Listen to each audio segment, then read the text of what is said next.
Not telling your own story, you are the hero. You are the protagonist. These admissions officers, they can see through it. If you're really trying to act, they can understand that you are not being your genuine self. Admission officer doesn't want to hear about your bragging. They want to know about your story. If I just said I kept on trying, it wouldn't really matter much. I had to show the exact story. The first one is telling instead of showing. This is a massive problem. You have to show and not tell. Hi everyone, I'm Tanvir Tamid, the founder of Edbridge Scholars, and I studied from Bates College, and now I'm going to London School of Economics to study economics and complete my graduation. I have reviewed thousands of essays in my life, and I've seen a few problems that keeps on happening.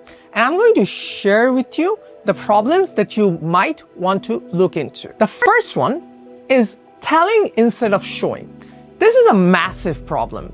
Oftentimes, we just want to say things that sounds very smart. But here is the problem.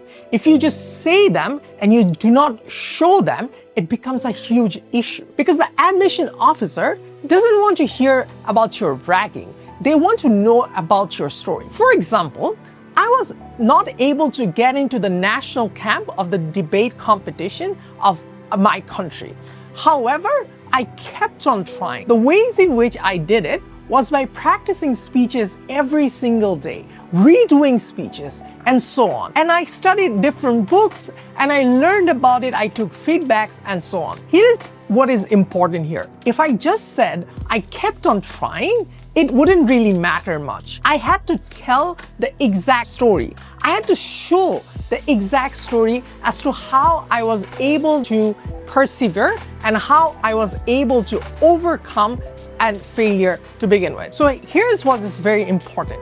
You have to show and not tell. The second problem is sometimes we try to sound very impressive. But here is the thing. These admissions officers, they can see through it.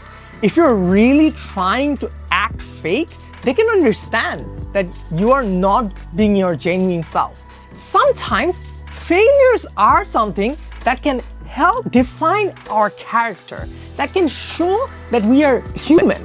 To err is to be human. So we need to be sure that we are not trying to be fake and we are able to show our real self, even if those show that sometimes we were failing in our attempts. Third, and most importantly, and this is something that I've seen always, not telling your own story and bringing others. Well, others are obviously an important part of your life. You need to focus on yourself when you are writing the story. You are the hero. You are the protagonist. So always try to make sure that your story is being told and not your grandfather, not how your grandmother inspired you. Sometimes that might be part of the story, but most of the cases, you should always be trying to focus on yourself and how you have lived your life. So I hope that helps. If you want to know more about how to apply to US colleges, follow Edbridge Scholars. Hopefully, you can fulfill your dream of getting into a US college.